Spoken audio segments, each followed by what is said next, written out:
What a reading.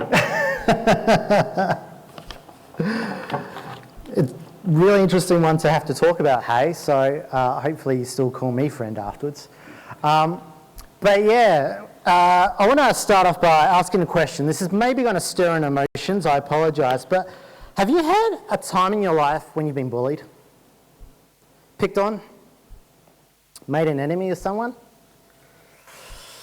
Maybe because they didn't treat you right, maybe you had a disagreement, but, you know, they've hurt you. And so maybe, I guess, wasn't a fun experience, I'm guessing. No one likes being bullied, do they? My wife shares this story about how in high school she had this one boy who was, let's just label him a bully.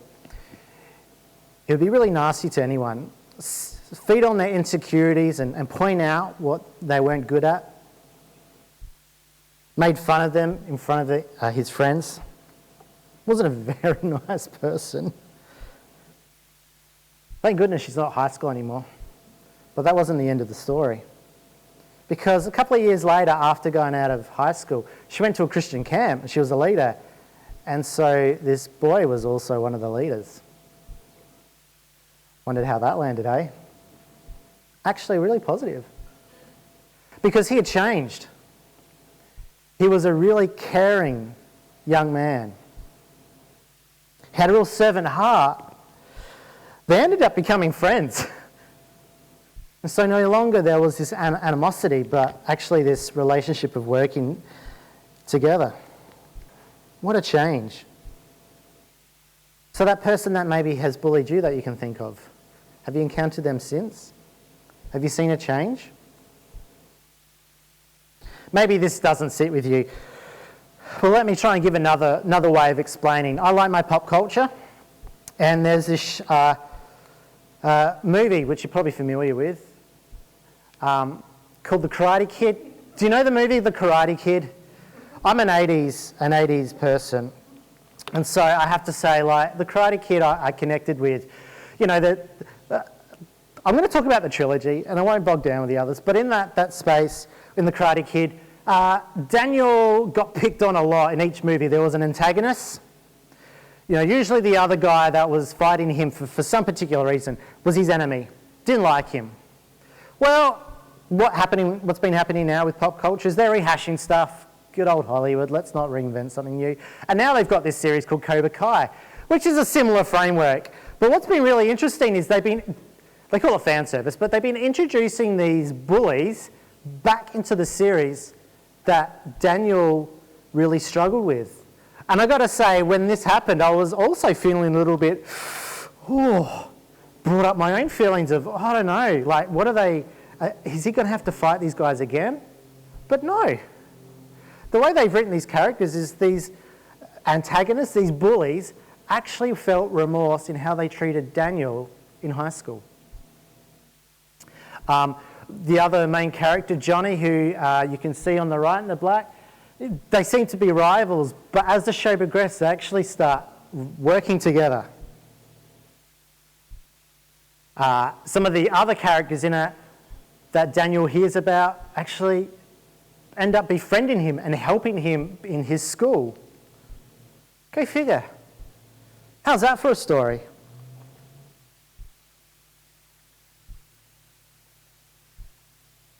But it's hard though, isn't it? Because when someone's hurt us, when we're struggling, we carry that with us through our life. And this leads me into the passage of our story for Jonah for today. If you're new, again, sorry you haven't missed out on the journey, but again, you can go back through our Jonah series. But what's been interesting in the whole process is Jonah, right at the start, was very indignant and clear that he didn't want to go to Nineveh. And so when God called him, he went the opposite direction. And in that process, almost sank a ship of innocent sailors because of his disobedience. Then interrupted a fish as he got thrown overboard that had to then travel him back to where he was supposed to go. You know, I've got to say, if you haven't seen the sermons, go back. I've been in ministry for almost 20 years and I haven't seen a pastor talk about vomit as much as I've had Pastor Chris in the last 2 weeks. But he's a dad, and you know, he probably has cred in working in that space if you're a parent. But interesting. And then, you know, gets to Nineveh, and then, as we read for last week, spends about a day just going around saying, 40 more days, and if you don't turn, Nineveh's going to be overthrown and God's going to smite you. That was his message. Because what's crazy about this is through the journey of the Jonah series, we see that he does minimum effort but gets that maximum result. Jonah, you frustrate me, man. Because along his journey of being indignant, actually people come to know God through him.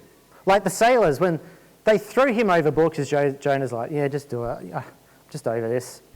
They realise that God is powerful and that this God that Jonah has talked about must be true.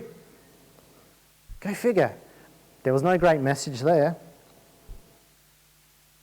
And then when he comes to Nineveh, he doesn't preach the greatest sermon ever, or even attribute to the greatest sermon ever, or even performs miracles. He just goes about his business for a day going, you know what? If you don't change, God's going to deal with you. Wow. Can you imagine if there was like a prophet convention and they're all coming together and they're just like so grumpy at Jonah because he does just a little stuff, and yet, you know, people confess and come back to God. Oh, man, you work hard in ministry, don't you? You're like, if we could just do this and do that. And you've got someone like Jonah that's just like, you know, whatever, I'll do what I need to, but I'm not happy with this. And then when it all happens, you think they're going to be rejoicing about it. But no. Because, you know, we hear last week that the story happens, people come to know God, and it's happily ever after. Well, that's the Sunday school version, right? But no, because we have this chapter here where Jonah's like, but they're still bad. What? Jonah is so stuck. And he's like, this is just so wrong. And we read at the beginning of Scripture says, I knew that you were a gracious and a compassionate God, slow to anger and abounding in love, a God who relents from sending calamity. The NLT version says, you are eager to turn back from destroying the people. He is grumpy at God. He's like, I knew this, God. I knew that you were a merciful God. So what does he say? Take my life. Wow. Was this the first documented adult tantrum? Have you seen an adult man have a tantrum? I ain't going to do it. I was going to do it, but I'm like, no, I'm a grown man, come on. He would rather be dead than be, you know, with a God who shows kindness and mercy to the unjust. But that's okay. Jonah, you've accomplished your mission, you're done. You can go home, right? You finally did what God's asked you. It took you to go in the opposite way. It took a storm, it took a fish, it took you doing a half, you know, attitude behind it. I was going to say something else, but I'm on camera. You did the minimal effort, but this city turned and want to know Jordan. They want to know God. So you can go home. But he doesn't. Why?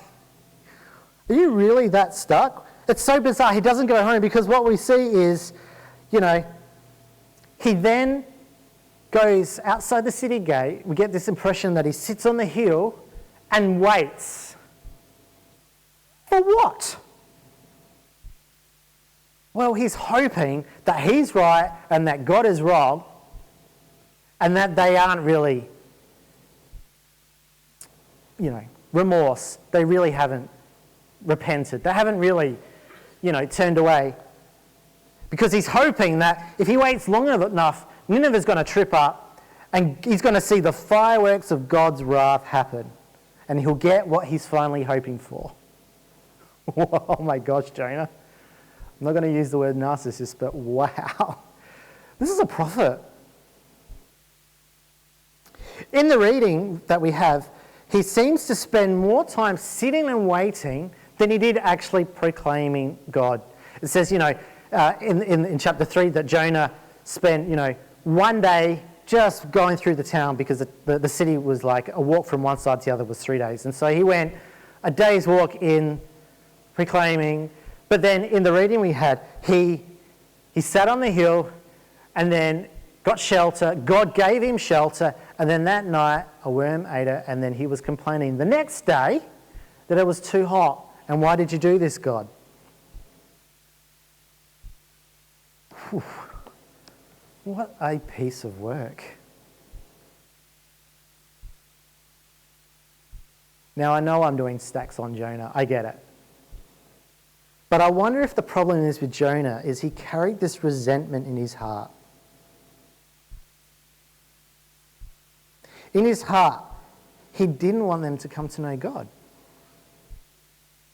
He would rather maybe die than see people come to know God's will for him. And so, friends, I want to maybe ask you a question. What resentment do you carry in your heart?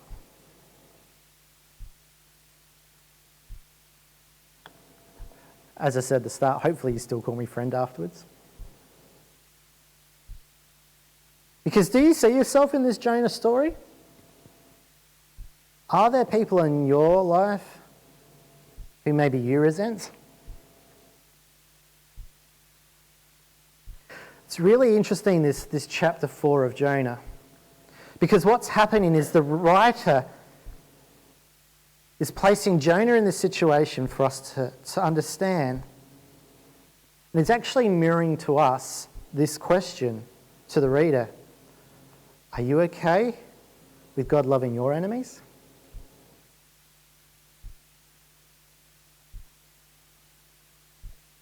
And this chapter, the book which is finishing the book of Jonah, is left unresolved. There's a question that God gives Jonah. And so, can I ask you, are you okay with a God that maybe loves your enemies? Now you're probably thinking, I don't have any. What are you talking about? I don't have any enemies. Who talks like that? Sure, I'm sure you've never held a grudge. I'm sure you've never felt wounded by a friendship or a relationship, an experience, being bullied. Nah. Or even, can I say, considered the crosstown rivals, supporters, enemies?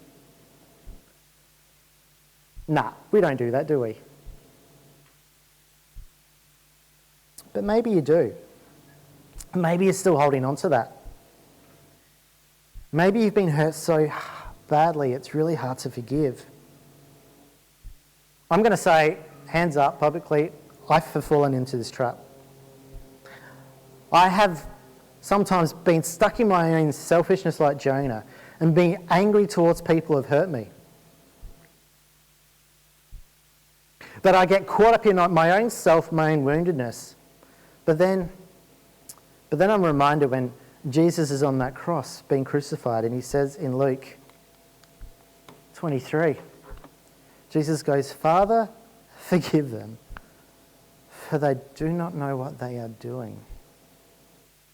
See, these words echo because, Jesus is being mistreated. Jesus didn't have enemies. He had people that didn't want to hear his message and wanted him dead through that. But he didn't have enemies. And when these people were hanging him on that cross, he cries out on our behalf, "Father, forgive them, for they don't know what they are doing." See, in Jesus, this helps me to understand, to get out of my own selfish way, out of sometimes my brokenness, and remind me of the invitation that I receive through Christ in him being broken on the cross, demonstrating the mercy of God.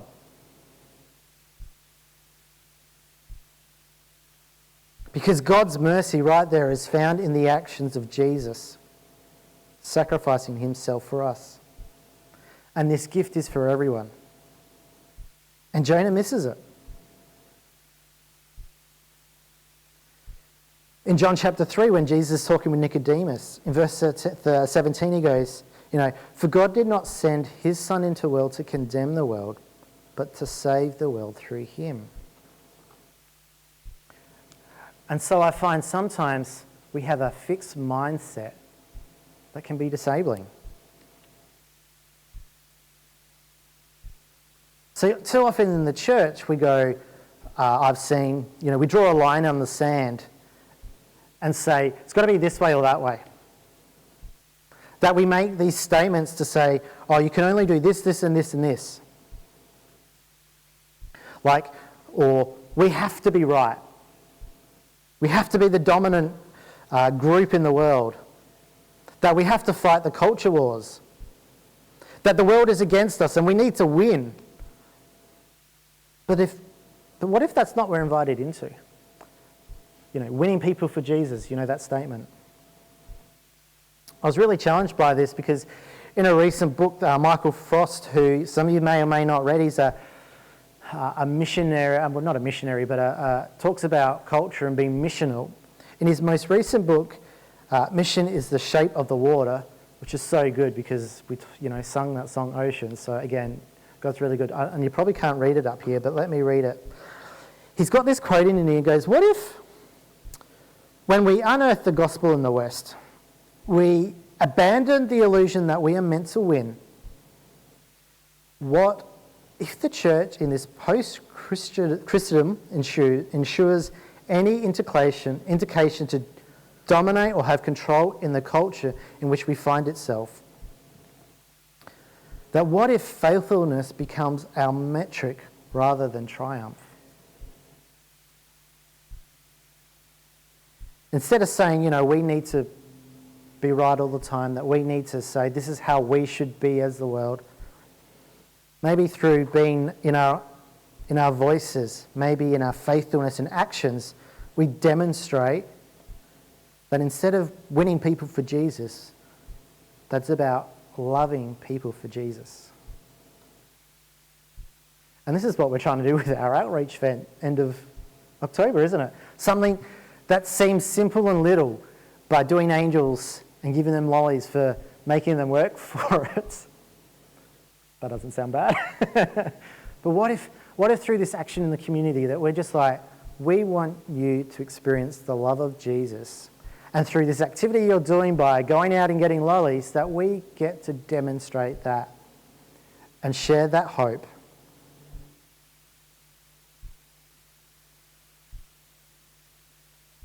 That we just continually love people just how Jesus invites us into, and not want to see our enemies smited like Jonah. We don't know what happens to Jonah afterwards, for I'm not led to believe, as it says in the Bible. But I'm thankful that we get to lean into and see how Jesus lived and invited people to share into his space. And that then we're invited to not just do it in this Mawson Lakes Community Church, but in Mawson Lakes, in Adelaide, maybe to the ends of the earth. Amen. I'm going to invite the